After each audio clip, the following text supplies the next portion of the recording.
I've been trying to pinpoint what exactly it is that leads me to find the solo podcast format more appealing than just individually discussing each topic in a vlog. And I think I've come to realize what it is that's appealing about this format is you can take each individual idea and through making one clip about that idea, you can explore it in as much depth as possible, and then in the next clip that comes after the music fades in and fades out, which is, by the way, a really good way to transition between topics in a podcast format you just couldn't do as a vlog. It's able to have all of the ideas interconnect with one another, whether the broad through line by which they're connected is the fact that it's in my life, or, you know, maybe something more meta, like all of these ideas are connected because something has been going on. There's something that connects each part, but they are disconnected in the sense that each of them is described and analyzed in as much detail as possible, rather than just rambling about all of them at once the way I would do a vlog. With vlogs, I don't like making them as something that I have to cut again and again. I have to change all the different angles, and I have to change which topic is going to cut to. I just like shooting the vlog and then being done. I don't like doing it like that. I do sometimes when I want to make something a bit more creative or interesting, but when it comes to solo podcasts, you can just talk over and over and over again about similar subjects, but just go into as much detail as possible and then connect them all into one podcast. And I feel that there's something very comfy, very human relationship stuff that comes out of making a solo podcast versus making a vlog. Now, that isn't to say that I don't think my vlogs are also human, but there's something intrinsically personal about listening to a guy sit there in front of an 80s anime gif, kind of just zoning out, staring at the fucking thing, maybe looking away to glance at something and then glancing back at it, under comfy music, listening to them pour their heart out about the most personal subjects that they can. I think there is something very special about that, because in the internet age that we live in, right, in order to experience something human, you kind of have to go a bit deeper, because everything is communicated through extremely disconnected forms. You know, most people, they go on an image board and they talk all day about who someone is and what they represent without actually engaging with them. In fact, that's kind of the point. Everyone is anonymous, and so you're just kind of throwing ideas at each other without actually having a coherent conversation that is based on, I hate to say respect, because I do think there is respect in image boards, but like, it's less that you're engaging with someone on a personal level. When you're on an image board, there isn't a specific identity someone has to their posts, because they're all anonymous, and so you can't look at their post and then prejudge it based upon the fact that they are a certain person, because you don't know who the person is. And so on image boards, while I do think there are some very human and emotional elements just because posts can be art, I think the kind of engaging personal relationship that we have on the internet is oftentimes very disconnected. Even in the case of Discord groups and stuff like that, when you're directly talking to someone, the medium of text doesn't allow for someone to fully let their thoughts out the way that they could in voice, because in voice you can hear the intonations that people are speaking with, and you can hear the expressions they're using more clearly, and half of communication is just the undercurrent to the conversation. It's not all about words and using words correctly. A lot of the time we deliberately use words incorrectly to make a point. The way we understand communication is by the sound of someone's voice, the gestures they're making, the cultural background that we interpret that with. And so, when you're doing a solo podcast, I can't think of any other form in which your ideas, your voice, could be communicated with more emotion. And even on a Discord call, like, when there's multiple people in there, you can't really get the full story because you always have to cut certain parts of the story for the sake of brevity. You don't want to talk over anybody. And in general, like, the way that we react to a group setting versus the way that we react to ourselves is very different. That you, as a listener, you may be interpreting this conversation that I'm having as a conversation with you, i.e. parasocial relationships.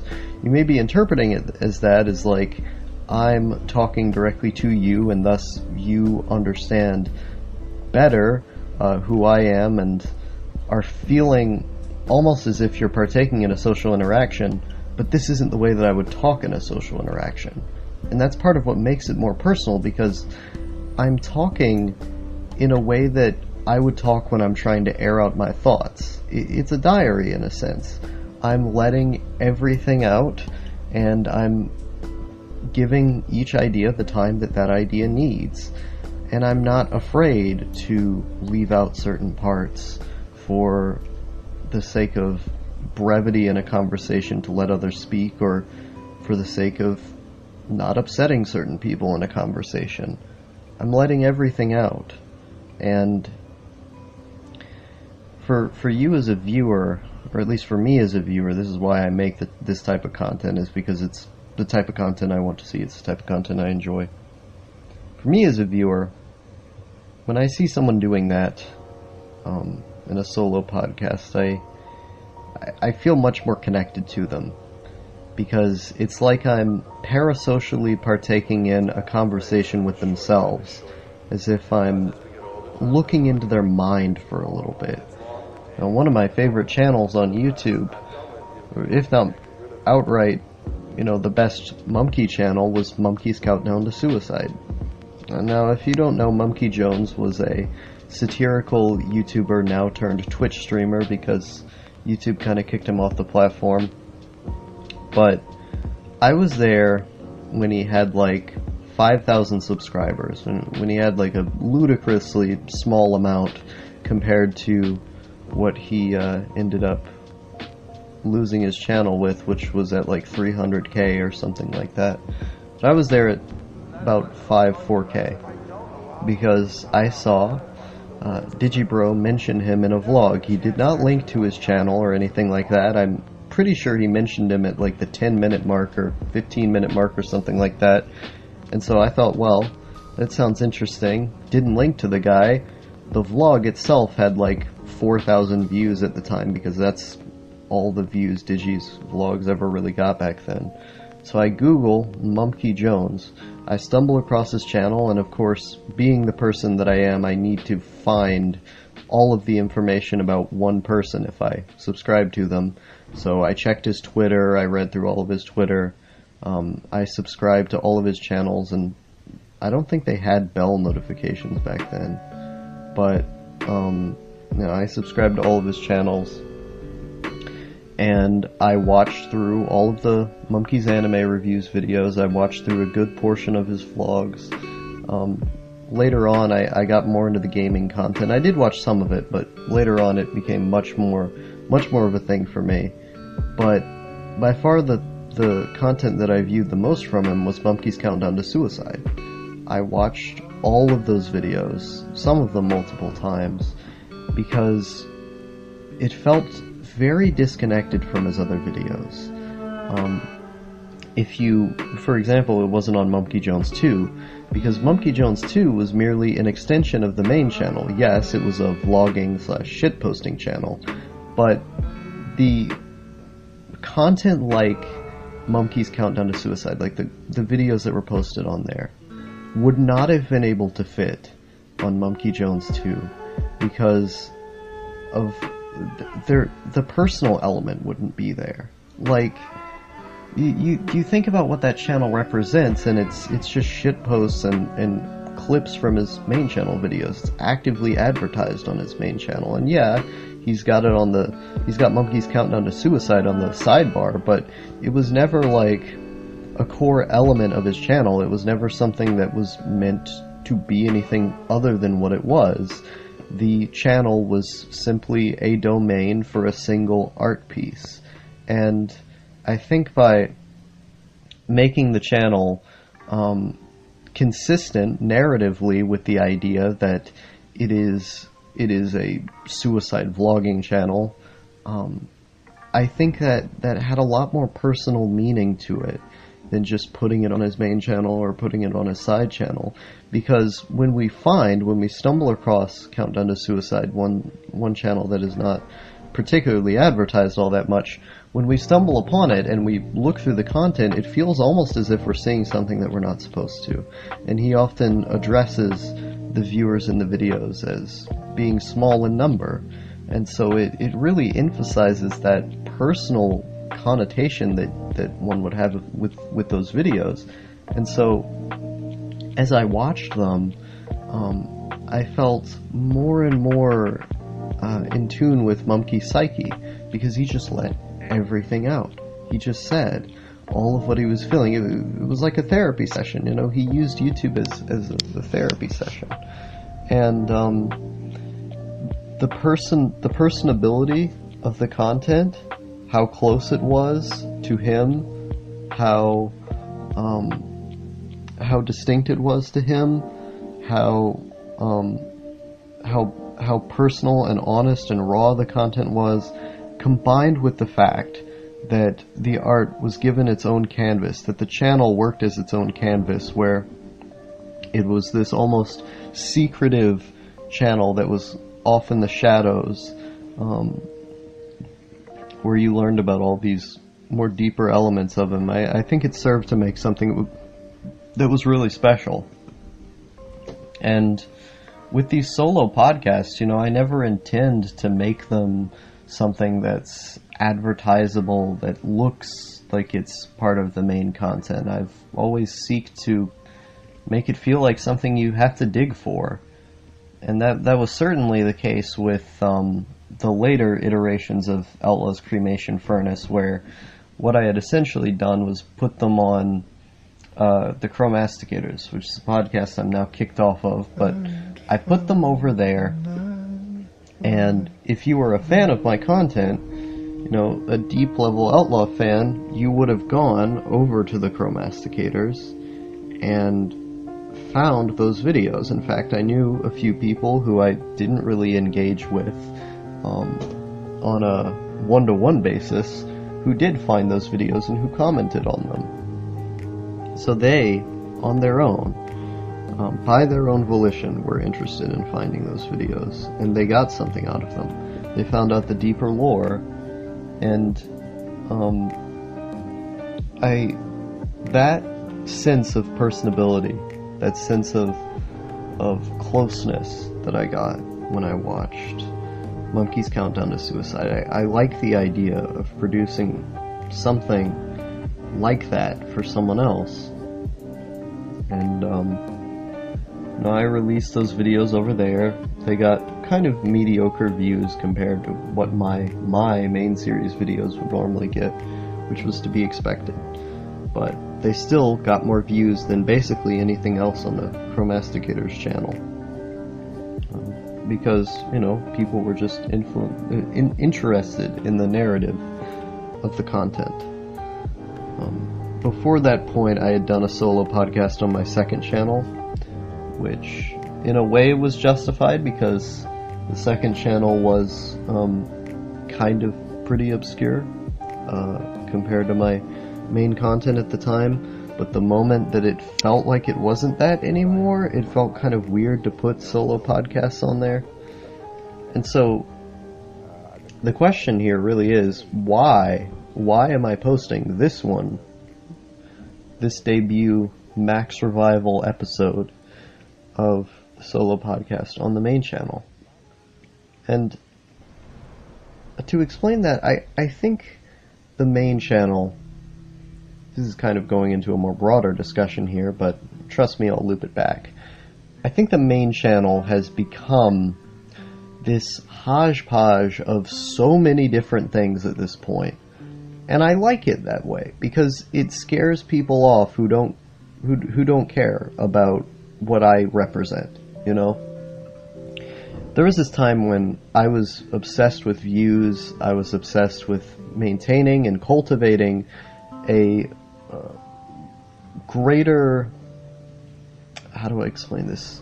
A greater marketing campaign behind my channel, essentially.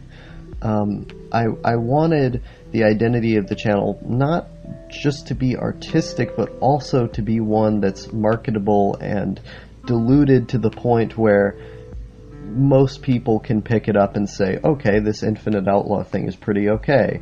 I understand that. That's broad. That's something that I can watch, you know, through clickbait, through simplifying my videos, all of that. And I had understood that there was a fair enough niche that was interested in my videos that all I had to do was continue marketing to that niche, continue being a bit more shocking, and that niche would continue coming to my videos, and it would spread. And that's what happened. But when I had that video where I said I was going to leave YouTube and so on, when I came back, I realized all I had to do was adjust my mindset with YouTube. Now, that video was kind of an emotional breakdown. My time in the mental hospital when I came up with making that video was also kind of an emotional response to things rather than a logical one, because I had planned leaving YouTube, you know, several months before I had actually went through with it. And I would have gotten away with it. You know, I would have left YouTube entirely if it weren't for the active copyright strike that was on my channel that required me to stay. And so, by the fact that I had to stay to battle that copyright strike, eventually fans just told me and convinced me that there's a better way to combat this. That all you really have to do is change your mindset towards the channel. And I think by releasing content like this that isn't particularly marketable in any way on this channel, beyond just being another tenet of my overall narrative, is a good direction to go into. You know, I released the informal anime cast on here, which got a surprising amount of views. Like, when I looked at that, I was like, why the fuck have 130 people listened to the informal anime cast? And it has better watch time than like all of my videos do. And some of them it was like, oh, the last 10 videos you put out combined can't even have as much watch time as this podcast did. And I was like, Jesus fucking Christ, that was unexpected.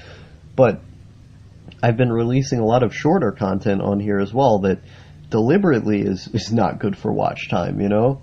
I've been releasing lots of what's it called? It was right on the tip of my tongue. I couldn't remember the word for it. I've been releasing a lot of unmarketable content. That's the one. It's such a simple word to forget. But, I've been releasing a lot of things on here that, you know, the titles, the thumbnails, the content, all of it doesn't really coalesce in such a way that would create something that I could post on Reddit, or I could have someone send out to some internet community and have it catch on. In fact, I've actively alienated many members of my audience by the direction that I've gone into. And I think having this podcast on there and having this new movement, this new direction my channel has gone into, justifies not either outright making a new channel for this podcast or placing it somewhere more secretive that my audience has to go and find. You know, I think by instead making my channel about myself and about just how weird and obscure it is, rather than having the broad side of the channel that everyone sees and that everyone is meant to flock to in terms of getting their marketable, sellable content. Instead, the entire channel is just about being obscure and being against the tide, being against what the market wants. And I think there's something kind of nice about that in comparison to my previous days of chasing and obsessing over views, you know. There's something kind of beautiful about being able to just put out whatever the fuck you want onto the channel and just not thinking about where is it gonna go in the next month or the next 2 months. Instead, focusing on what does this make me feel and what will the people who watch it feel. That's always supposed to have been what my channel is about, but I've always found myself getting trapped in trends. The cycle tends to go like this. I start out fairly individualistic, and then I get trapped in a trend for a while, and then I break out of it, alienate that audience, and then I get trapped in another trend. It always goes like that. It's a cycle of going up and down. And instead, I would rather just cater to my own interests and my own needs consistently than constantly be chasing the next tiger.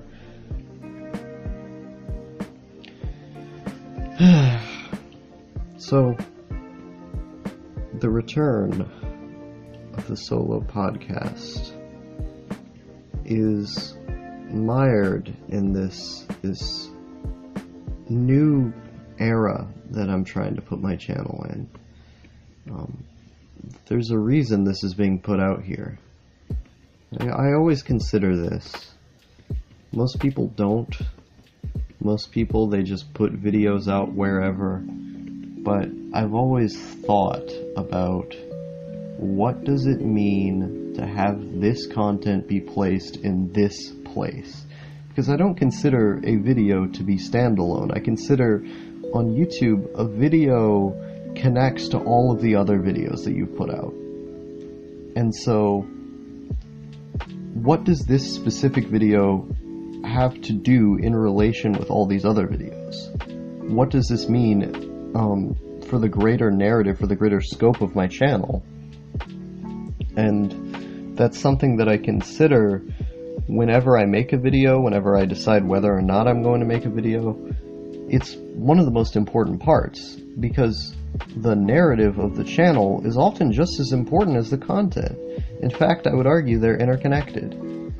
That there's a reason why I feel a certain way when I go to Mumkey's Countdown to Suicide and I see that the videos are so personal and that they feel as if they're being put into the side, being put in a secretive place that I now have to dig up as a viewer in order to find content that is just as personal as the act of trying to find it. And I think that relationship with finding the content, that relationship with watching the content, says a lot about the content itself.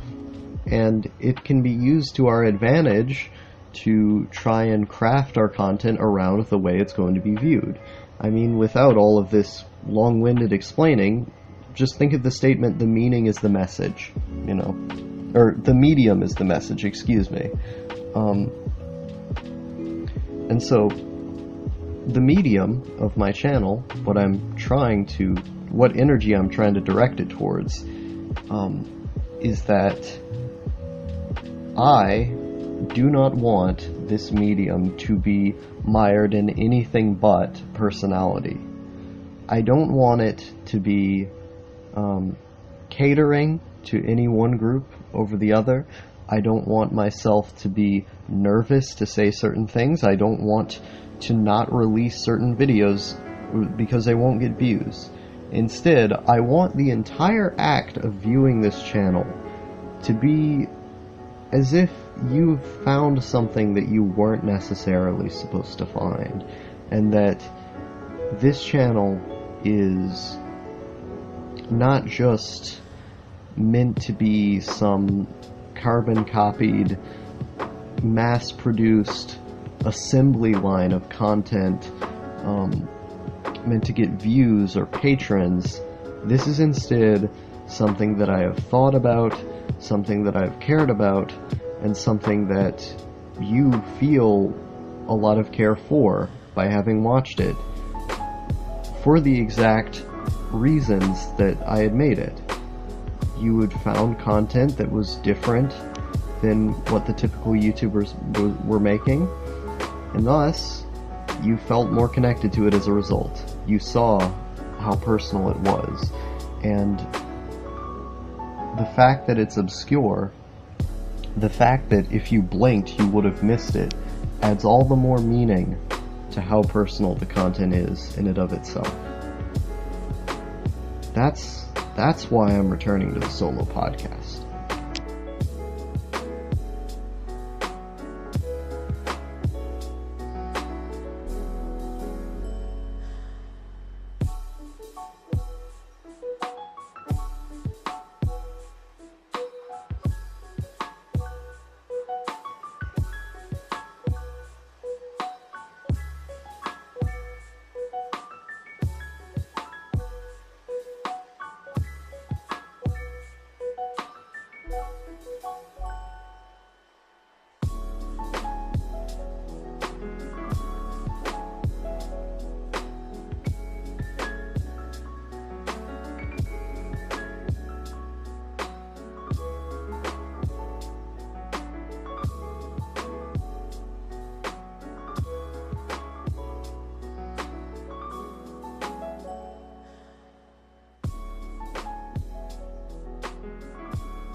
I've been releasing blog posts on my anime list, similar to what I used to do on Tumblr back in the day.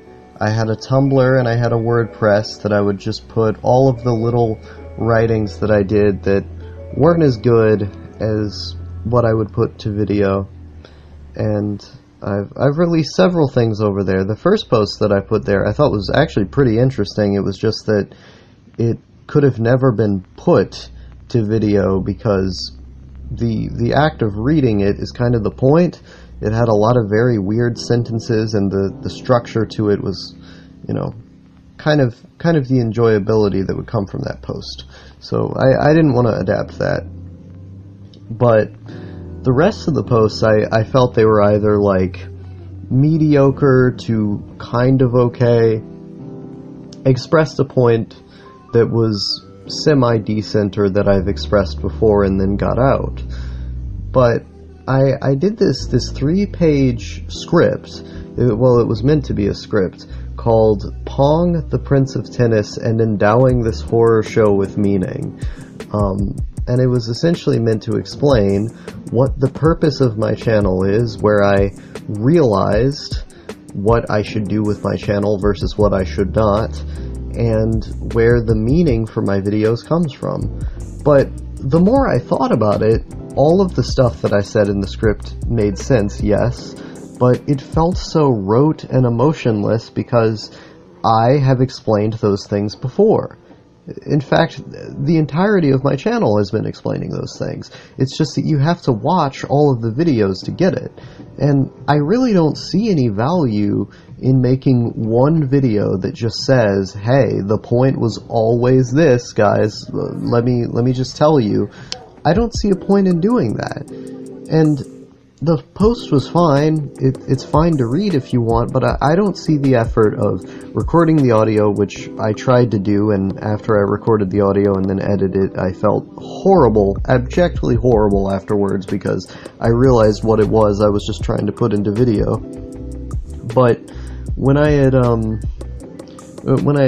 read through it, I was like, yeah, this is fine, But if I were to release this as a cogent product that my viewers are to watch, it serves nothing but to advertise other videos that I've made. Perhaps that's good for folks who didn't know about those videos or just weren't interested in them, but if that is truly the case, then all they have to do is lurk more. You know, my videos are still going to be up. They're not going anywhere. I don't need separate videos explaining what I've been explaining through all of my videos forever. Like, to go to that point of guiding and holding the hands of your viewers throughout your channel, I feel like it's clickbait. Like, it's literally just disguising clickbait for your viewers as something that's meant to be artistic. And even the title sounds artistic.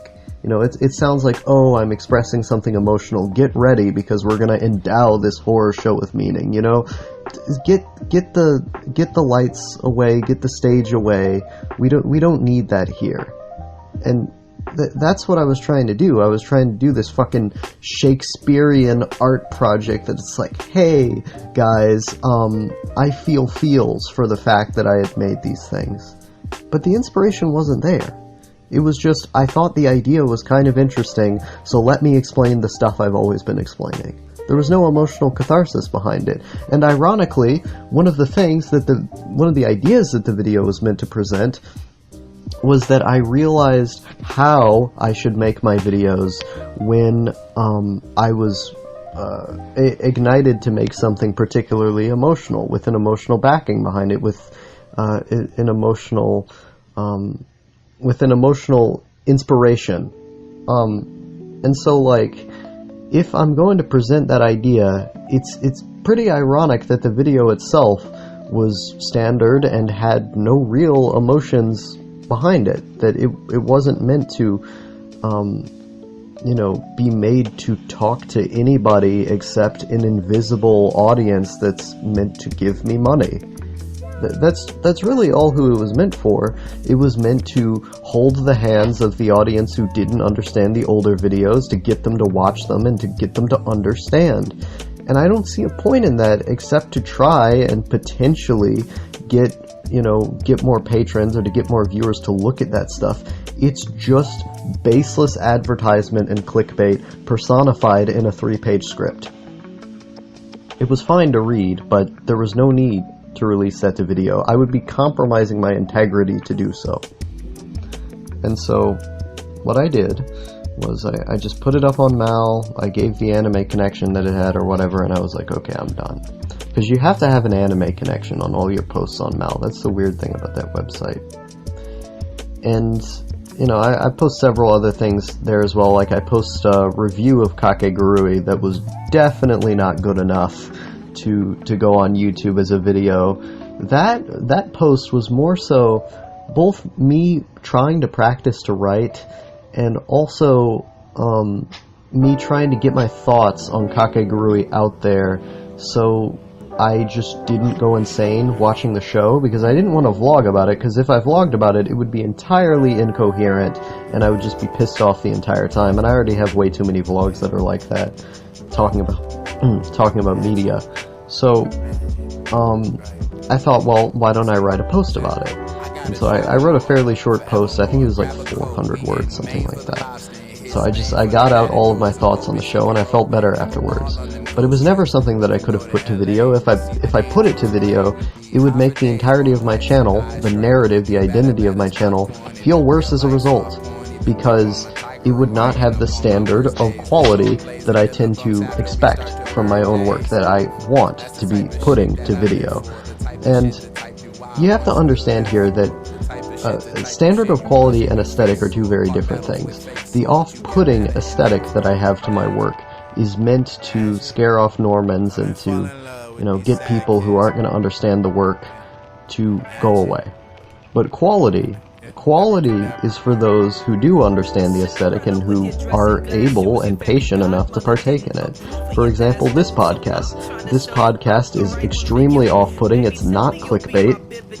And yet those of you who click on it are willing to put in the effort to understand and to consume it. And so that's one form of being different. But the quality of that podcast is going to be observed by the people who are consuming it. And so the quality should in turn go to the content itself. The quality of the clickbait, the quality of the ability to market it should not be what goes first. And that's the difference. The difference is having a quote-unquote technically bad aesthetic of, I don't know, putting VHS footage on stuff or whatever, but the technically bad aesthetic should go hand in hand with technical quality that aids that specific aesthetic. So for example, you have a VHS aesthetic to your videos, you're recording it with that kind of equipment, and then you use it to make a greater point about nostalgia or whatever. Sometimes that greater point about nostalgia can be embodied just in the overall narrative that your work takes. What you talk about, who you are, what you represent, sometimes that can mean nostalgia. But it necessitates using a VHS camera to greater push that point home. To push the point home to a greater degree. So there's all kinds of reasons that you can make your content look technically bad, but the through line by which it's connected should be that it's technically good for those who are not off-put by the immediate technical lows, and are able to, in turn, experience more for the fact that they had got into something that was, by nature, hard to get into. And so, I think a lot about these two different forms of quality. And that video, it was very technically good in the sense that it marketed something, it advertised something, it had a somewhat grabbing title, but in terms of technical quality, in terms of looking at the work and saying this is something that is enjoyable, it was lacking. And do I want my channel to be something that has a lot of advertisement, a lot of content that's, meant to hold your hand? Or do I want it to be something that has genuine inspiration behind it? And the answer is obviously going to be the latter, because there's a reason. There's a reason why I haven't been chasing views and stuff like that lately. Because I want this to be something that I firmly enjoy. And while I did enjoy writing the post, it was good practice, certainly, putting it to video was something I would not enjoy. And thus, it goes up on Mal. I think Mal it's a great place to give voice to these kinds of projects that I don't particularly want to put to video, but I enjoy writing nonetheless. Smaller things that by definition, by their own medium, cannot be put to video because they just don't work in that context, or I don't know how to translate them into that context. Weird, different anecdotes that I want to make that I don't know how to put into a vlog, or I don't know how to put into a podcast, but I want to express those anecdotes nonetheless. Poetry, ramblings, I don't know, even short fiction, anything that I write, that I enjoy writing, I can just put up there as an archive, because I tend to write even without releasing it. Like, I will just write because I think it's fun. Charles Bukowski once said that he would pay to write, he said, "Oh, this is my fucking psychiatrist." Now, I feel the exact same way. He's one of my biggest inspirations as a writer. I think that man is absolutely amazing as an artist, but I relate a lot to that sentiment. I would literally pay to write and to make videos. And so, when it comes to making these smaller things on Mal, I just want to share them. I just want a place for them to be, that people can find them and they can see them, and they can judge it on their own merit. But they're not going to be in a video, because I feel like putting them in a video, making them into this bigger thing, would only tear down the consistency of my channel as it is. And even though I put out, like I was saying earlier, a 1-minute video versus a 1-hour video, there's a technical quality by which all of these are meant to adhere to. There's a standard. And if these posts do not reach that standard, then they simply can't be adapted to videos. I don't think it's any more simple than that. And so I still enjoy writing them, but now I have a place to put them. And I've been enjoying that a lot. I've been enjoying being able to have a place to put these various random things that I've been working on. I have to go comfort my dog because he's trapped in this room late at night because he's not allowed to be out there, and he tends to get quite sad when that happens. I should give him a walk.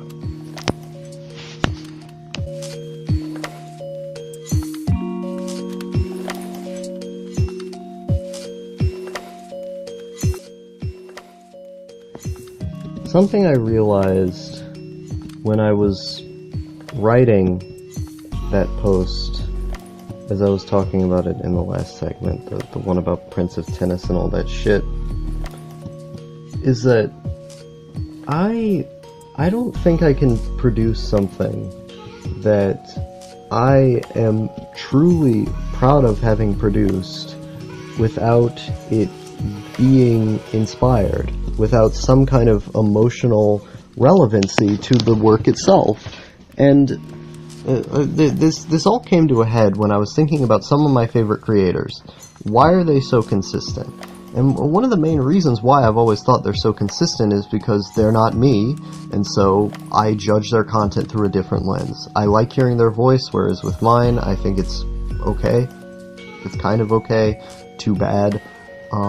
Or I am simply not as critical of their videos as I am of my own, which for many artists is the case. But when I was thinking more about their individual process, what their individual content is, and I feel like the thing with them is that they're inspired for what they're talking about, just more inspired than I am. I can release tons and tons of videos, but where they're going to be inconsistent and where they're going to vary in quality is whether or not I was inspired when I was making that, whether or not I had any connection to what I was talking about. And there is technical fidelity that you can use to express your work. You can be very good at knowing how to phrase things, and sometimes those creative phrasings don't necessarily have to be tied to any inherent emotional connection. But you can make a truly interesting phrase that packs an emotional punch where you feel the emotions of that phrase if you care a lot about what that phrase is and what that phrase has to communicate. It's a difference between heart and making something as a skill, Someone who is inspired and is genuine oftentimes is loved by fewer people, but those fewer people are willing to contribute to that person's work, whereas with someone who is 1 million subscribers and they're making it because they understand their art as a skill rather than a passion, they're going to make their money not by individual donations of people being attached to them, but instead by ad revenue and sponsorships and things like that, selling stuff to their audience, because the nature of their content, by having made it through technical skill rather than through passion, is advertisement. And so I consider my own content, why it is that I make videos each time that I do, and oftentimes it is just for practice. And if I'm making a video to practice my skills, to keep up my skills, to make sure that they don't go away, then what is it exactly that I'm giving to you? What value am I giving to you if I'm just finding a random idea one day and then deciding to talk about it, versus really caring about the idea and then talking about it in the best way that I think I can?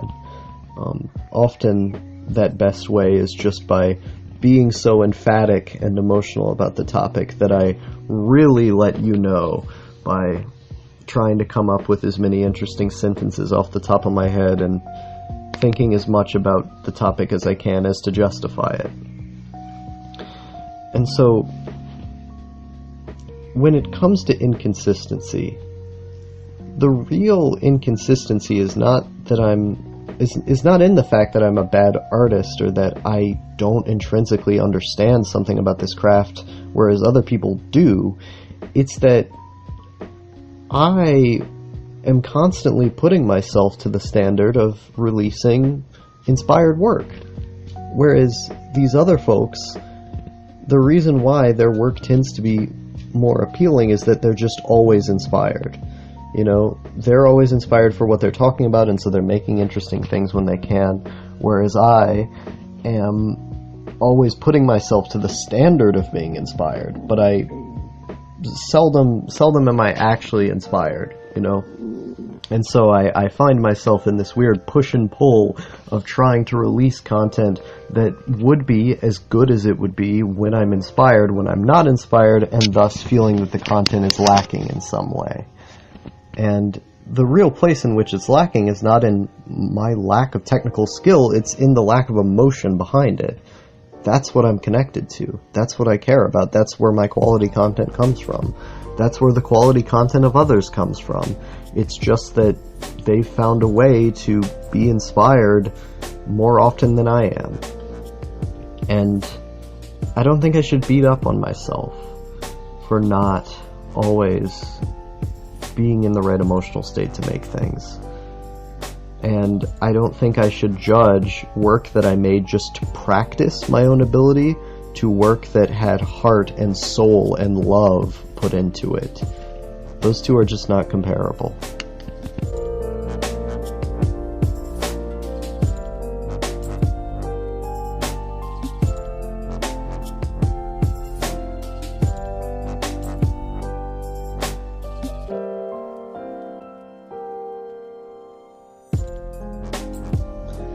I cannot stop playing Team Fortress 2. I was interested in Apex Legends and some of those battle royale games like that, but the more that I looked at them, the more that I felt that the entire conceit behind Apex Legends is just to be as close to sports as possible. So, what is the purpose of me spending 10 or so minutes waiting around for something to do something or to work in some way just so I can get 5 minutes of action and then go back to do the same thing again? Apex Legends is about nothing. There's nothing intrinsically interesting to it. There's no interesting maps, no interesting character designs. There's not constant action. In fact, they keep the action away from you, then they rub it in your face until you die immediately. And so, when it comes to battle royale games like this, which one am I going to play as the action fanatic that I am? I mean, Hotline Miami 2 is in my top video games of all time. Shooters, shoot-em-ups are in my top video games of all time. I'm going to play Team Fortress 2 because it allows for me to have a very dynamic and varied experience in terms of different players coming about and showing their abilities, but also in the amount of maps and weapons and classes that you can choose. So it always feels like something different because you can play as a different class, you can play on a different team of people, all with varying levels of skill, and you can keep practicing until you feel like your fucking strats and your reflexes when it comes to this world have gotten better. And it's really, really comfy to do that because the more that I play Team Fortress 2, the more I feel immersed into the overall idea of Team Fortress 2. As I play it, I feel like I'm enveloping myself in it, like I'm becoming a part of it. And it's a special feeling that I get when I really get into video games that I have not gotten in a while. You know, in the past few days I played it for 12 hours, which, you know, back in the day I would play one video game for 12 hours in one day, but, you know, nowadays it's a lucky, amazing sight that I actually accrued that much time played in a video game over the course of a few days. That now, if I play a game for 12 hours in a few days, it's a sign that I really love it and that this is really a good game here. Now, back in the day, I used to play 12 hours in one day. But either way, it's rare. It's been a while since I've really connected with a game like this. I'll throw on Chapo Trap House or the Majority Report with Sam Cedar, or, the Michael Brooks Show or Come Town or something like that. And, I'll just have a podcast on. I couldn't listen to Shield Hero Weekly with Digi and Best Guy Ever because I think that podcast is god-awful. They talk about basically nothing in it, and in comparison to the Arrow Manga podcast, podcast is nothing. So I needed to kind of go to external sources to find something interesting, and most of that was political content. So, I listen to these shows, and, I'm having fun listening to them, and I'm having fun playing the game. And that symmetry of audio-visual content, of being immersed in the game, and also being able to enjoy these kinds of shows, it's really helped me along. I don't think it's any secret if you're on this channel that I've been depressed, but being able to just do one thing like that, to just be focused on one thing, it helps tremendously. And it's a comfy experience being able to play a video game and listen to a podcast, because your thoughts are never pervading the action. It's just action all the time, You don't have time to second guess yourself, because in one ear you've got bullets firing that you now have to dodge, and then on the other ear you got some jackoffs talking about high-level political concepts. And it's immensely comforting to do that. I took a hiatus from Discord today. Now, I tend to do that throughout the years, but I think I need some time to just decompress and focus on things that I really love, like this, instead of focusing on just all the external stimulation and hullabaloo that tends to go about when you're invested in servers. I've always been an introvert at heart. I'm someone who needs to analyze systems. I'm someone who needs to envelop myself into one thing so that I can take back the energy that I exuded from doing all of these other things. I'm not naturally social. And so my way of taking back what I'm giving is by spending a week or 2 weeks just away from everything. Maybe just laying down and being alone with my own thoughts, or sitting up and turning on a game, listening to a podcast. But in either case, I tend to feel myself in a more relaxed state than I do when I'm always on Discord, because nowadays it's like every fucking day. Every fucking day I wake up, and part of me is scared. Part of me is scared something's gonna go wrong, somebody's gonna frame me for doing something I didn't do, another connection is gonna be lost, someone's gonna turn on me, someone's gonna be pissed off at me for no reason, and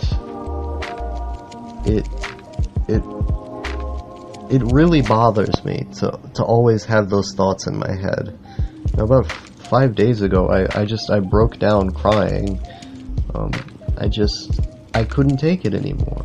I just literally, tears were coming out of my eyes, and I just felt so willing to disengage from what was going on, I didn't want it. I didn't want to keep on waking up and believing that a new person was going to put a hate mob after me, or was going to label me as a psychopath or some kind of nonsense like that, I just wanted to be at peace, I just wanted to be at peace. And getting away from the site, not logging into the site every day, legitimately does help with that, because when that happens, I'm not actively thinking each day. My brain is not in the mode where it's actively thinking, time to check my messages, what's going to be said, what am I going to have to respond to, how am I going to justify this, how am I going to explain myself, how am I going to be understood. None of that is at play. It's just, I exist, I do the things that fulfill my existence, and I die. Seems like a better deal to me than constantly being worried about what's going to be said next. And I always do come back, because humans are social creatures and that they need that. But all social creatures have their limits. Some of us break easier than others. Some of us need to be away longer than others. But due to the biological through line that we're put up with, we always do come back. So, I don't think anyone should worry whenever I take a sabbatical for some time. Whenever I take a sabbatical for longer than I normally do. It just depends on how much energy I've given up and how much energy I need to take back. Cheers.